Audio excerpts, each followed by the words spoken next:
1, 2, 3, 4.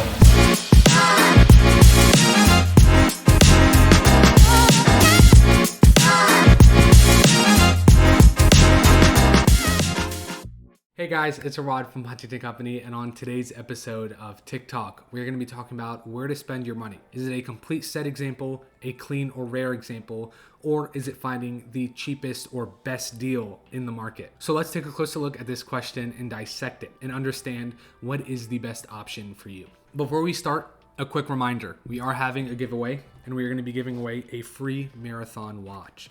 So if you're interested in entering, make sure you subscribe to our YouTube channel, follow us on Instagram, comment below that you have done so, and make sure you like, comment, and share every video or post that we release so we know that you are entered. And that also gives you a better chance of winning.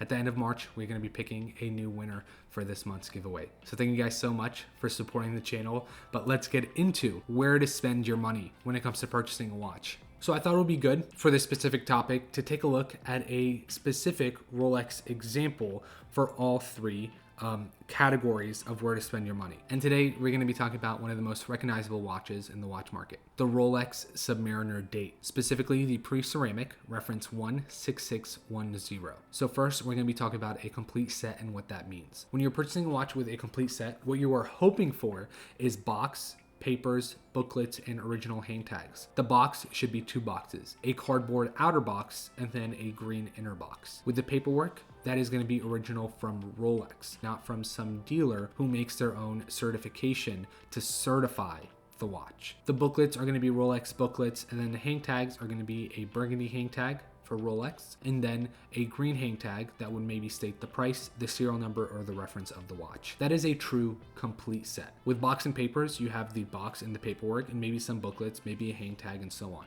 But a complete set is complete to when it was originally purchased in whatever year it came out in. It is going to cost more than a watch only, because you have something that is a bit more uncommon and rare for that specific model. Then we have my favorite, looking for a rare example or one in amazing condition. That means that when it comes to the condition, you are finding one that is unpolished, a nice and tight bracelet that doesn't have stretch, which means the links are still close together and haven't been loosened up from wear and movement. Then we are looking at if the watch has been polished, which means that the watch has been touched up. The lugs have lost their original chamfers, or the bracelet does not have the same brush finish that it used to. At the same time, we are looking for watches that are all original. If it has a service part or an aftermarket part, the condition is not on par with an all original unpolished example. Then we take a look at rarity. Is the watch rare in any way? Is it an uncommon variation of that specific reference? Then number 3 is going to be finding the best deal on the market. Now, a lot of people want the best price, but what you are really asking for is the cheapest and worst watch for that specific reference, and that's the truth. So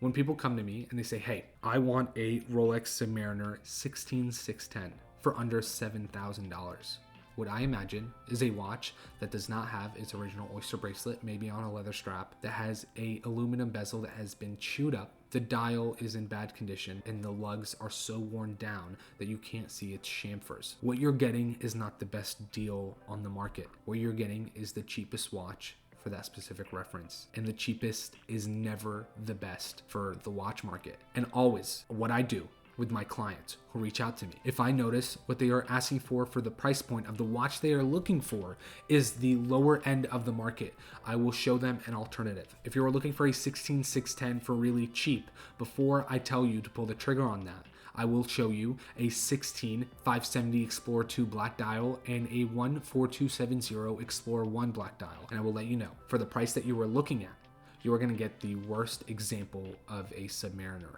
Or you can take that money and buy the cleanest example of an Explorer 2, or the cleanest example of an Explorer 1, which is similar because it's a sport model with a black dial, and you can have a cleaner example. And then when it comes time to be able to afford a 16610 for the money that you want to spend for that watch, you can get yourself a clean example. And then when you trade in that Explorer, you were able to get the most for your watch, and you did not lose as much money as you would have if you bought the cheapest, greatest deal on the market for a 16610. Hear me out. I've told this to many clients. Yes, I can find you the cheapest reference for that specific watch, but if I do, you are going to get it in, and for the first few minutes, for the first hour, or for the first second, when you look at the watch, you're going to be grateful that you finally got to afford the watch that you've always dreamt of.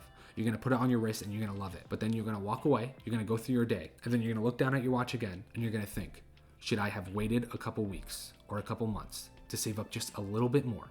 Just to save up a couple hundred or 1,000 to get a cleaner example.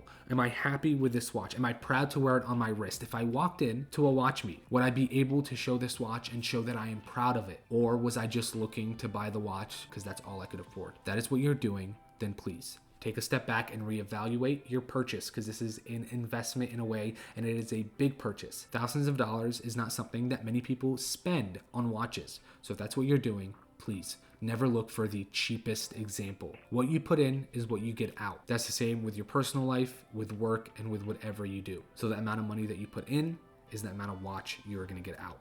So if you put in this much, don't think that you're going to get this much watch. If you put in this much, you are going to get what you're getting when you spend that money. Then when it is the next step, you have found out how much you can spend and you are in the sweet spot of that specific market. First, check the condition. And please, please, please, if you are looking for a birth year watch, but you can't find a great condition one, don't just pull the trigger because it's a birth year. If you're gonna wait years, months, whatever it might be to find that specific serial number, make sure it is in amazing condition. But if you can't find it, don't hold back and wait for that serial. Just purchase the watch. I get the birth year idea is amazing, but if you find one in worse condition just because it was your birth year, is that really signifying your purchase? Don't you want something that you can enjoy? Nobody's gonna see the serial number. The hundreds of other people that walk by you and see that watch or see it on social media are not going to be able to tell that that watch was born in the same year as you. So don't overthink that purchase. Look at condition. Don't worry about if it has box and papers. A watch in amazing condition is easier to sell or trade or enjoy, a matter of fact, than a watch that has been over polished but comes with its original box and papers. And here's why box and papers is a myth. Yes, a myth. The box could be fake. The paperwork could be redone. Many watches from this era had the punch papers with the original serial number, but there was also a handful that were never printed. You have open paperwork for that specific watch, which means anybody can put whatever serial number they want and whatever information they want for that watch. So if you're purchasing a watch, there's a chance that that paperwork is not original to the watch. Most of the time, that is not true. You're getting original papers. But if you think that because you bought the original box and papers with the watch, that you are safe and the watch is authentic from purchasing it from a regular seller on Facebook or a group, that is wrong. If you're purchasing it from a dealer or somebody who is educated enough in this specific topic, then yes, you are safe. They have the information that you need. But please don't think that you need to buy a watch with the original box and papers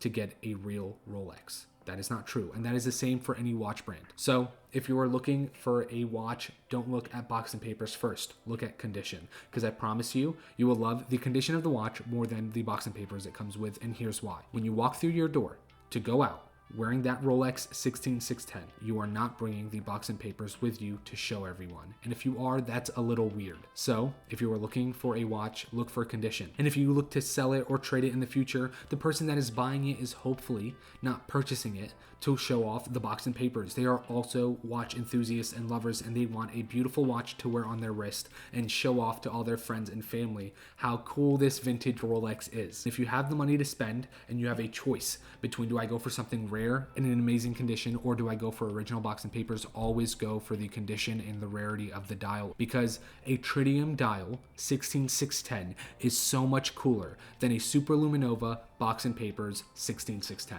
Any true vintage watch enthusiast will tell you that. They do not care. If you post a photo of the watch with beautiful tritium custard lume, I love that so much more than if you post the watch with its original paperwork. That means nothing. That means nothing to the watch itself and how beautiful the watch is. So if you're looking to purchase a Rolex or any watch in the vintage or neo-vintage watch market, and even modern to be honest, never look for the best deal.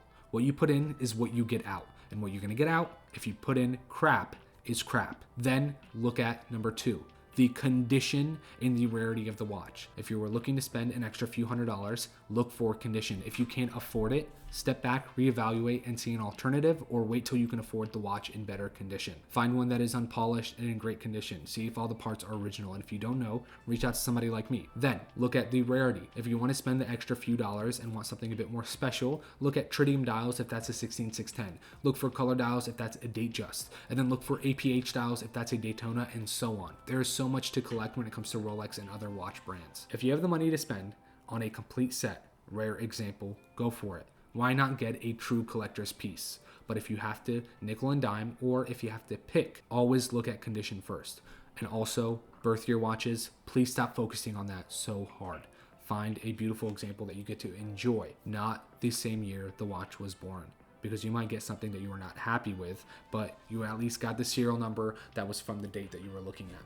That doesn't make sense. That's not what watches are for. Watches are for you to wear and enjoy, so make sure you are enjoying that watch. Look for something special that when you put it on your wrist, you are gonna love every bit of it, and it's never gonna get old. Hopefully that answered you guys' questions, and hopefully you learned something new. If you guys have any questions about the Rolex market or vintage watches, please feel free to reach out. Ask these questions, email us, DM us, or comment below, and I wanna answer your questions on TikTok. Thank you guys so much for checking out today's video, and I will see you guys in the next one.